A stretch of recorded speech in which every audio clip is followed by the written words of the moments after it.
So let me get back to my story. When I begin to wave my arms to clear out this haze, this fog, and this smoke in the middle of my dining room, I realize the light to the right of me is not from the moon. The light to the right of me in the middle of my dining room is from a full-size F-150 Ford pickup truck parked in the middle of my dining room. You got to be kidding me. My first response is, oh, drive-through service in Texas is different than New York. They come into your house. And at that precise moment, a man steps out of the truck, our eyes meet, and he asks me a question. Is there somebody else in the house? Students, you heard me mention it a moment ago that I'm not real big on labels. Young lady, you know why I'm not big on labels? Because the moment you live under a label that somebody else gives you, you live a limited life.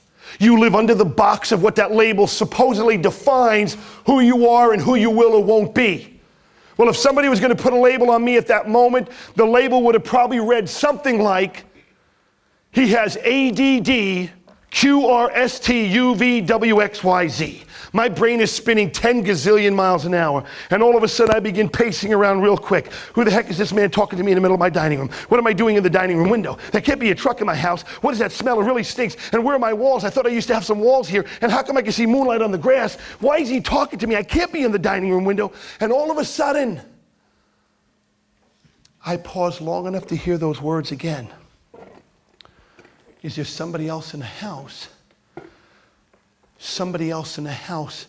And it dawns on me for that moment, somebody else in the house.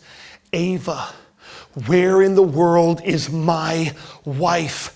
Ava. I remember frantically running around the truck trying to turn on lights. No lights in the house go on until I get to the far side wall. I flip on the lights to my second bathroom. They go on, I'm relieved. I look in the bathroom mirror. I almost pass out. I could barely see my face. All I see is blood pouring down my face. I grab a towel. I get it wet in the sink. I begin to wipe my face. I watch glass fall off of my face, splatter in the sink. I step back in the main part of the house. And trying to calm down enough, that's when I see it. My blue sheets and mattress stuffed under the truck. Something moving in the blue sheets and the mattress. And my first response is, no. I think Ava's underneath the truck. I remember running up to the truck, trying to lift it, trying to rock it, trying to move it. I can't budge it. I look at this guy like, hello, can you help me, please? The man doesn't move. I hear pounding at my front door. I run to the front door. I open it. A man comes staggering in, screaming at the top of his lungs. I saw the whole thing happen. I run past him down the block. I reach my neighbor's door, where I'm pounding on my neighbor's door, screaming at the top of my lungs. No response. Back to the front of the house I get. I turn to walk in when two men grab me from behind. Not knowing who these guys are, I start flailing and throwing my arms around. They say, sir, relax. We're the paramedics. Everything's going to be cool. Cool? If you haven't noticed, there's a truck in my house. My wife could be under it. Please, take care of her. Leave me alone. Sir, 3 other paramedics are working on your wife. We need to take care of you. Through the house, they bring me past the truck. They lay me on this couch in my front bedroom. And the first words they say scare me more than ever. He's got a broken left forearm. I'm thinking, broken left forearm? I've been digging into the truck, pounding on neighbors' doors. I look at my forearm, I do a double take, no exaggeration. My forearm is the size of a watermelon. There's an indentation that looks like a tire mark. They see I'm nervous. They open the front window up, load me on a stretcher, place me in an ambulance. I'm leaving my development. Students, before I moved to Florida, I lived out in Bellport, Long Island, New York for about 5 years. Just recently, it hit me more than ever why I was here during those 5 years. During the 5 years that I lived on Long Island from 1998 to 2003, I was here during one of the most tragic times in American history. But some of the greatest people I ever got to speak to, help, when 9/11 families, actually the very first funeral for a fireman was done out in Patchogue, right where I lived. I lived in a neighboring town called Bellport.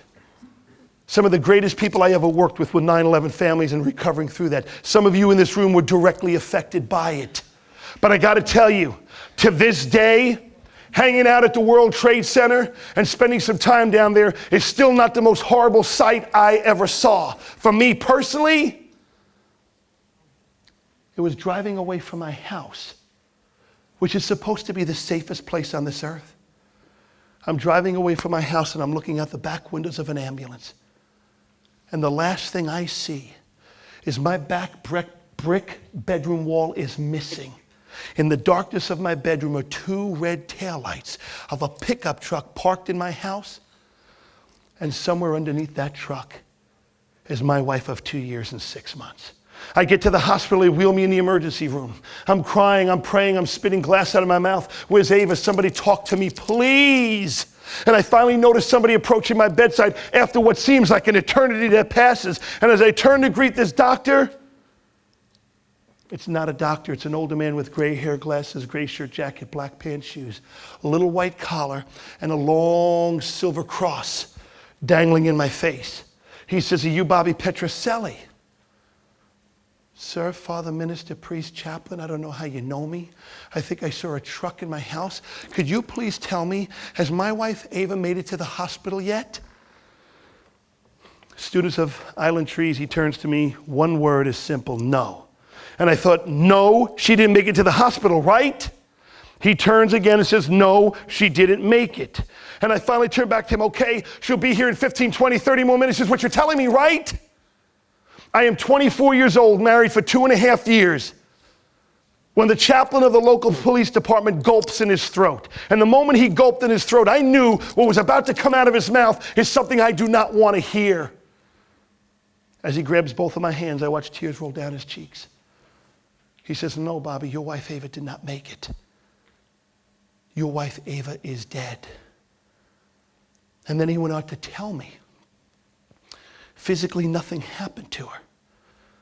As a man, you always believe you're going to be raised to do everything you can to take care of the woman you love. Imagine not being able to save your wife's life. And the way she died, physically nothing happened to her. She suffocates. The only thing that helped me through this is the paramedics told Ava's family and me it took them 35 minutes to dig her out because she was so encased in the sheets and the mattress. There was nothing they can do to save her life. But she did suffocate.